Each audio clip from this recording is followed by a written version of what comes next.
Quando falamos em patrimônio, estamos falando sobre o que nos une como sociedade. A salvaguarda do patrimônio cultural material, abrangendo tanto bens móveis quanto imóveis, não é apenas um desafio técnico, mas também uma responsabilidade social. O que se perde desses bens é perdido para sempre. Eles só sobrevivem enquanto são físicos e únicos, marcados pelo tempo e pelo homem. Assim como os seres humanos, os edifícios também envelhecem. E apesar da prevenção representar uma estratégia eficaz de minimizar as ações do tempo nos edifícios, existe uma certa resistência à adoção de práticas de conservação preventiva. Eu sou Pedro Henrique Vieira de Almeida, estudante do mestrado em Patrimônio Cultural da Universidade Federal de Santa Maria, e nesse vídeo eu detalho o papel da ciência da conservação na preservação do patrimônio cultural e o impacto dos fatores climáticos que, mais do que nunca, representam uma ameaça significativa ao nosso patrimônio. Essa ameaça foi evidenciada pelas recentes enchentes que assolaram o estado do Rio Grande do Sul, que é onde eu resido, causando danos tanto ao patrimônio construído quanto às comunidades locais. Este evento reforça a necessidade urgente da adoção de ações de prevenção para proteger nossos bens culturais. A ciência da conservação vem se consolidando desde o século XIX como validadora dos procedimentos de conservação e restauração do patrimônio cultural tangível. Entretanto, o termo ciência da conservação foi estabelecido apenas em 1999, durante o seminário University Postgraduate Curricula for Conservation Scientists, promovido pelo ICRON em Bolonha. O documento resultante do seminário definiu o cientista da conservação como um profissional com formação em ciências naturais, físicas ou aplicadas, com conhecimento adicional em conservação. A ciência da conservação transcende os limites de uma disciplina única e engloba um corpo de conhecimento construído a partir de paradigmas, reflexões e desenvolvimento histórico. O profissional responsável por aplicar esses princípios na prática deve ter um entendimento profundo da ética, história, valores culturais e técnicas artísticas, além, é claro, de conhecer as práticas e técnicas de conservação, tanto as tradicionais quanto as contemporâneas.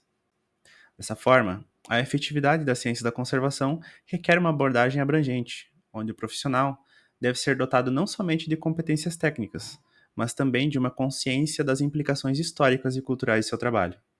Nesse sentido, é vital o entendimento de conceitos de preservação e a habilidade de traduzir esse saber em ações práticas que contribuam para a manutenção e valorização do patrimônio material, cumprindo assim um papel que é tanto técnico quanto social e cultural.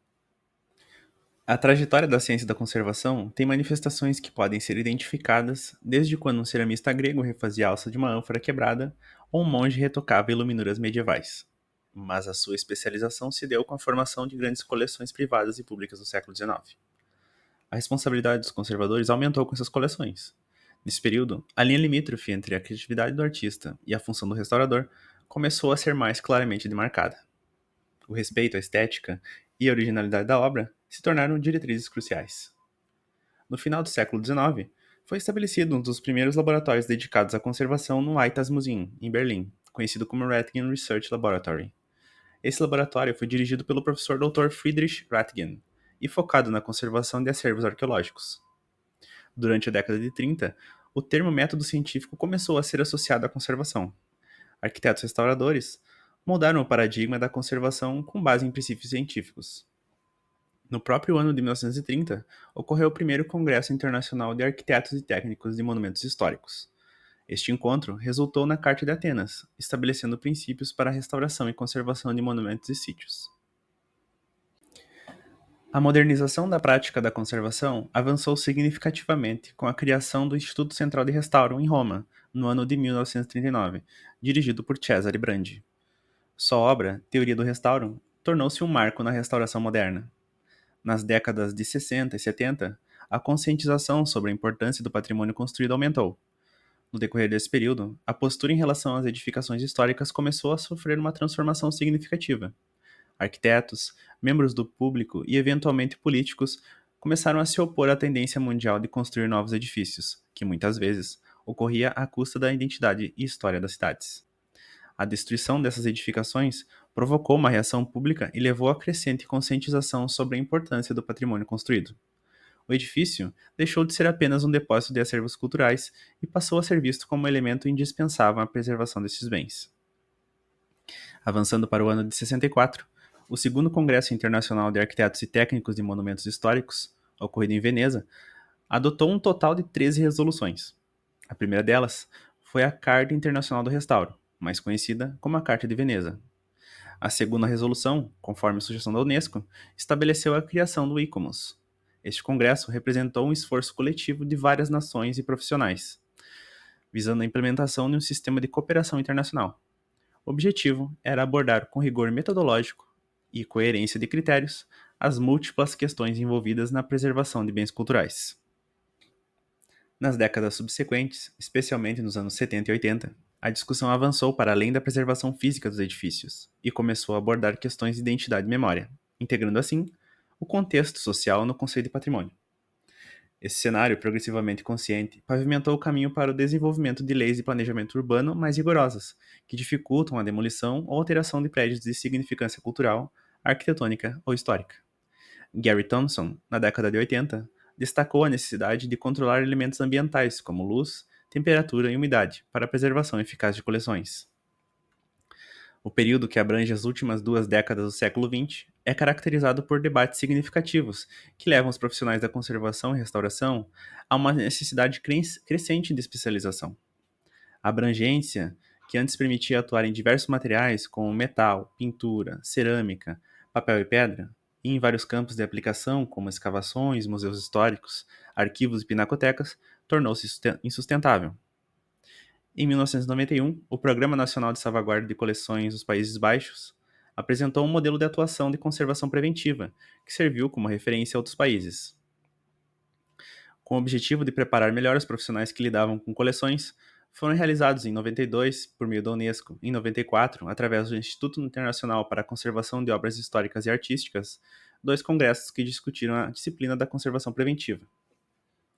A Unesco, por sua vez, mantém uma cátedra especializada, conhecida como PRICOMOS, que é um acrônimo para Conservação Preventiva, Monitoramento e Manutenção de Monumentos e Sítios.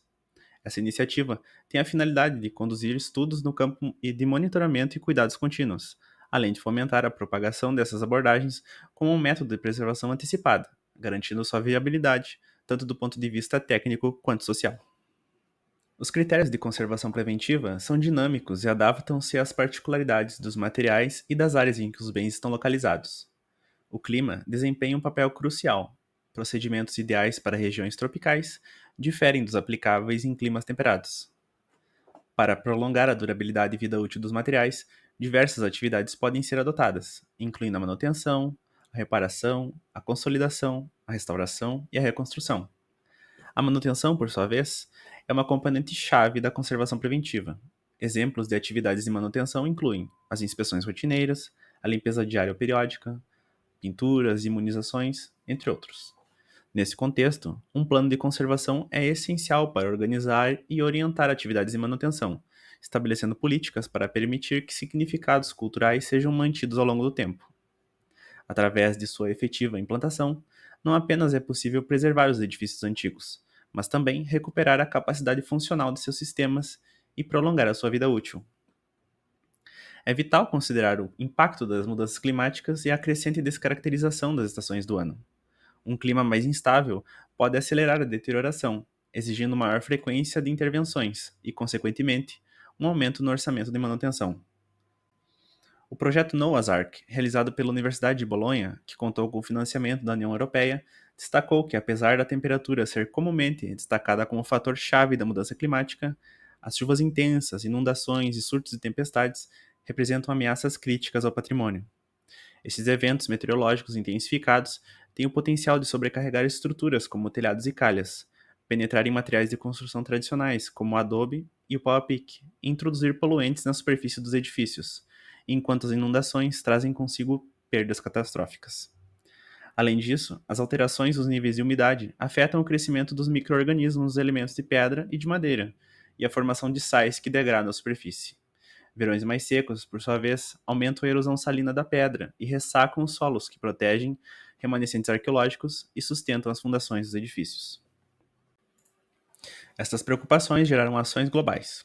Em dezembro de 2021, ocorreu a primeira reunião organizada pela Unesco, Painel Intergovernamental sobre Mudanças Climáticas e o ICOMOS, O evento, intitulado Cultura, Patrimônio e Mudanças Climáticas, congregou cientistas e especialistas com o objetivo de fomentar ações fundamentadas em patrimônio cultural para adaptação e mitigação das mudanças climáticas.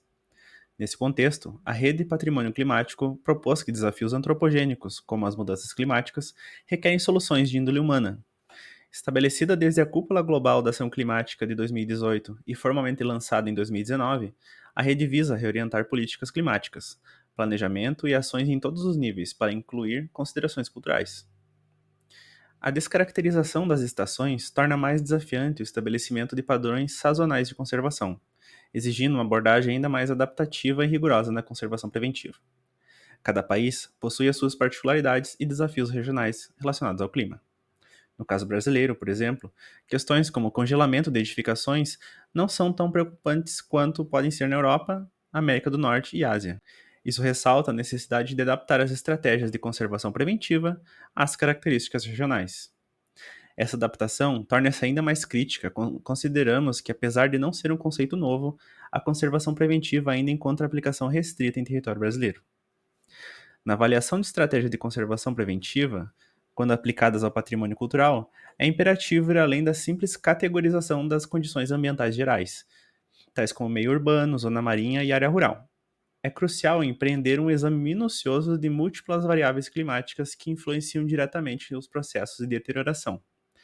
Dentre estas variáveis climáticas, podemos incluir, mas não nos limitar, a umidade relativa, a temperatura ambiente, níveis de iluminação e qualidade do ar e concentrações de poluentes, bem como direção e índice de vento, incidência de precipitação, geada e nevoeiro. Entendendo essa variabilidade climática, torna-se evidente que a temporalidade é um fator crítico na elaboração de estratégias eficazes de conservação preventiva. Fica evidente que a conservação preventiva atua como um subcampo vital da ciência da conservação, com enfoque específico na mitigação de riscos. A sua importância deriva da abordagem proativa para identificar e resolver problemas que são intrinsecamente relacionados a fatores ambientais, como temperatura, umidade e luz. Ao fazer isso, a conservação preventiva vai além de uma simples análise reativa, para se tornar uma estratégia que previne o dano antes que ele ocorra. Desse modo, se uma dada coleção permanecer em um ambiente sem controles adequados, ela estará exposta a um risco proporcional de degradação. Este subcampo nasce, portanto, da necessidade iminente de preservar acervos, especialmente quando estes estão sujeitos a condições que favorecem a sua deterioração. Embora a conservação preventiva requeira um investimento inicial, os benefícios de longo prazo são quantitativa e qualitativamente vantajosos, especialmente por representar uma alternativa menos invasiva e econômica em comparação com outros métodos de intervenção. O reconhecimento de sua origem, iniciando-se em coleções e expandindo para edificações, evidencia a adaptabilidade e eficácia dessas técnicas, que não apenas validam o papel crucial da conservação preventiva no contexto contemporâneo, mas também reforçam a sua relevância na proteção de bens móveis, imóveis e integrados, como o do patrimônio edificado.